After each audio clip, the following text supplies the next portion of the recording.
I have here 35mm cinema lens with a PL mount from 7Artisans. Full disclosure, 7Artisans sent me this lens and they said, compare it to your other lenses that you normally use on any film set. We're going to start off with some pros and cons just about the design and the housing of the lens. I like that it's a PL mount. It's a full metal design, including the lens cap. The lens cap is a full metal design that sucks on, so it never comes off, even when shaking. Another positive about this lens is it's a 82 diameter in the front, 82mm diameter, which a lot of my lenses, like my Canon photography lenses, also use a threaded 82mm front. So I don't have to go out there and buy new ND filters or Pro Mist filters. I can just use the ones that I've already have for my Canon lenses, since they're the same diameter. Focus marks are in both metric and in standard sizes. One of my biggest cons on the design of the lens is that the focus marks are only on one side of the lens.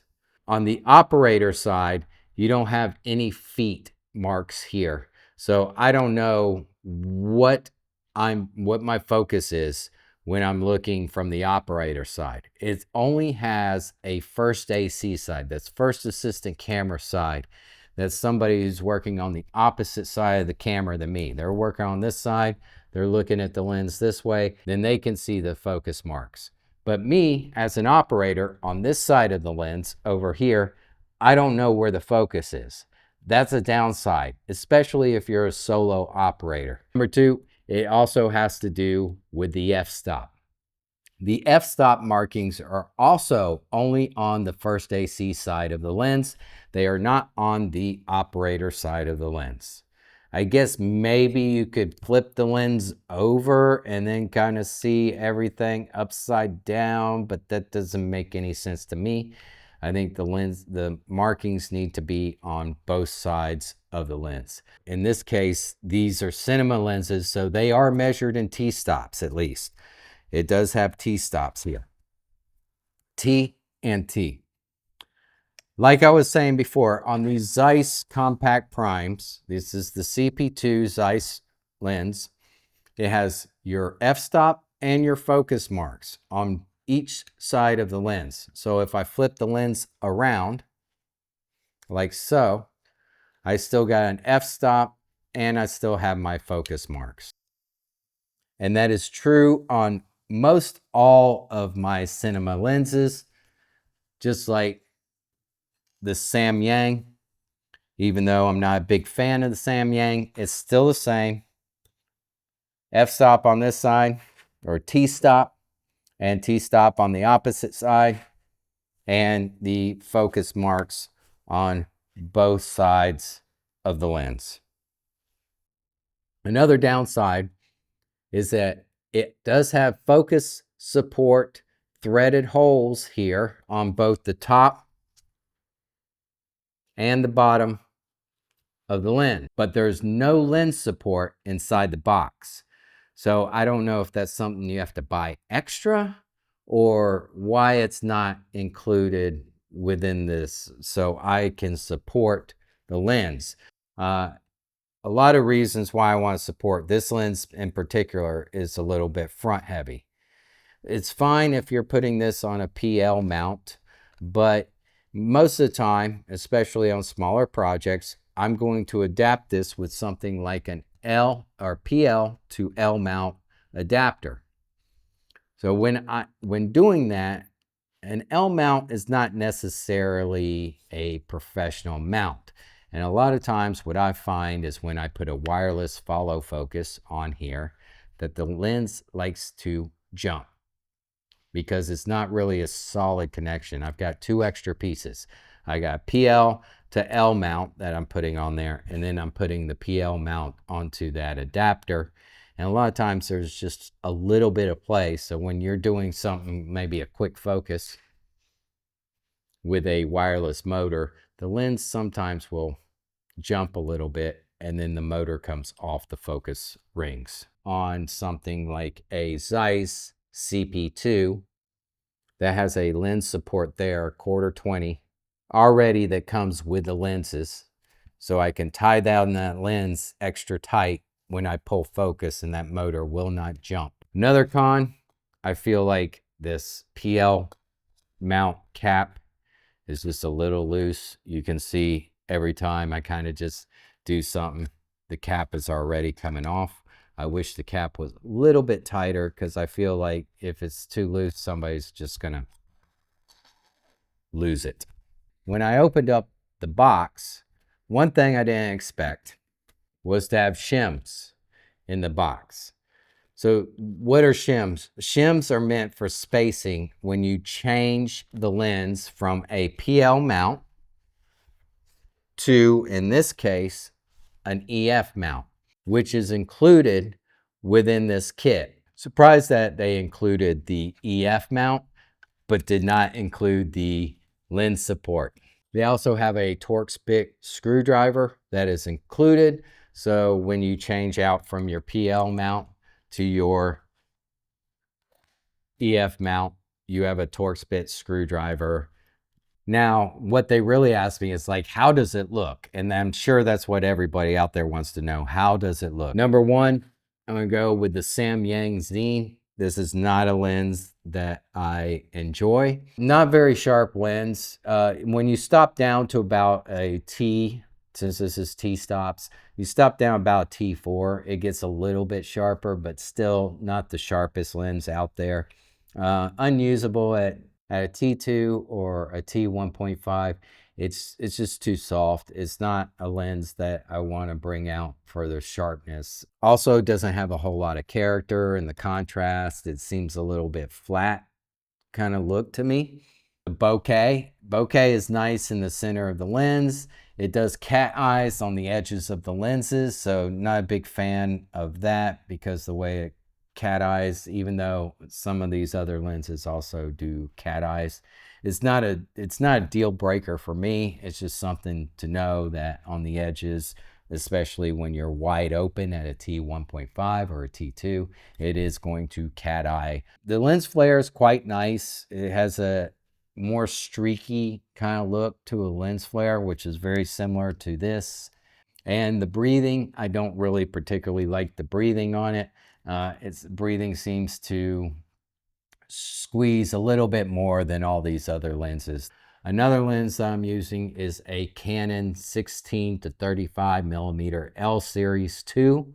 We'll talk about the Canon, which is not pictured here, but as I said, the Canon, pretty soft, wide open. It only opens up to an f-stop of 2.8.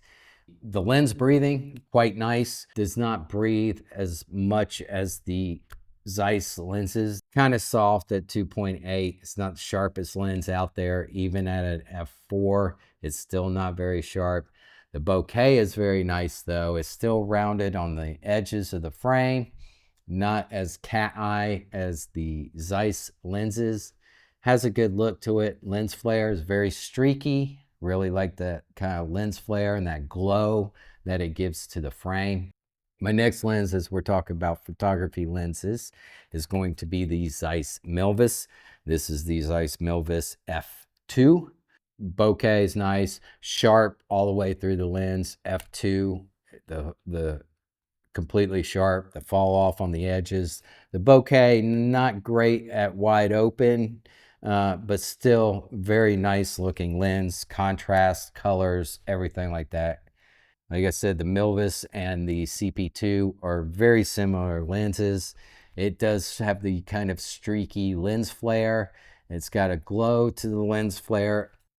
Breathing, it does breathe a little bit because you'll see the frame shift a little bit. It's not completely terrible, but it is noticeable. Most normal people probably are never going to see it, but really in a quality lens, you don't want to see too much breathing going on. My next one is going to be the Zeiss CP2. Zeiss just has a certain quality, a certain characteristic to the lenses, a certain look that other lenses do not carry. That's Some people call that the Zeiss Pop, and I do like my Zeiss lenses over everything in my kit. A lot of this is just creative choices. If you want all your bokeh to be perfectly round, you're going to shoot on a T4 or an F4 with these lenses, and then all your bokeh is going to be completely round from edge to edge. Lens is completely sharp, wide open at a T2. And then also with the lens flare, like I say, it's streaky, but that's a creative choice. Maybe you want it a little bit more streaky and a little bit more glow of the frame. And then maybe you want something like the 7Artisans. That's what we'll move on to next. 7Artisans at a f2, and this opens all the way up to an f2.1. It's a little soft, f2.1. It's a little soft, perfectly fine at an f2.8 or an f4. It gets a little bit sharper. The bokeh was quite nice in the corners. It does not cat eye in the corners. The bokeh was perfectly round at an f2. The lens breathing, again, perfect lens breathing. It did not breathe at all, which also surprised me. I didn't like the flare on the lens. The flare has kind of like murky glow to the flare. It wasn't so streaky, but it did have the little bokeh balls. So that's not a plus or minus. It's really just a creative choice, how you want your flare to kind of look. Maybe you want the light to be a little bit milky and glowy and smeary in the corners and not so shafty. It's not a plus or minus, it's just a creative choice and the way you want your flare to be. Another thing I kind of notice is that the contrast on the lens, I'm not complete fan of compared to the Zeiss. Just Zeiss got a certain characteristic. Again, that's not a plus or minus. That's just an artistic feel. If you want your subject to look better in the light and the shadow, you want something to be sharp and not lens breathe. This is a perfectly good cinema lens that I thank 7Artisans for sending me, and it will be a lens that I use in certain situations. Maybe it's a documentary or just talking heads or something like that, and I need a pretty sharp lens that isn't going to breathe when I pull focus. This might be the lens I use for that. If I'm doing more cinematic kind of things and movies and short films and I want stuff to look a certain way, then I probably will be popping over to my Zeiss lenses. Quite impressed for a lens that is only $750 because no focus breathing. The bokeh is really nice, especially wide open. A little soft compared to the Zeiss lenses. I'm surprised that 7Artisans has been able to come out with and give to you at that kind of price point. So thank you to 7Artisans for allowing me to test this lens. I will be shooting a lot of stuff in the future with this lens as required. So thank you for watching. And again, always hit that like and subscribe button. Until the next video, we'll see you later.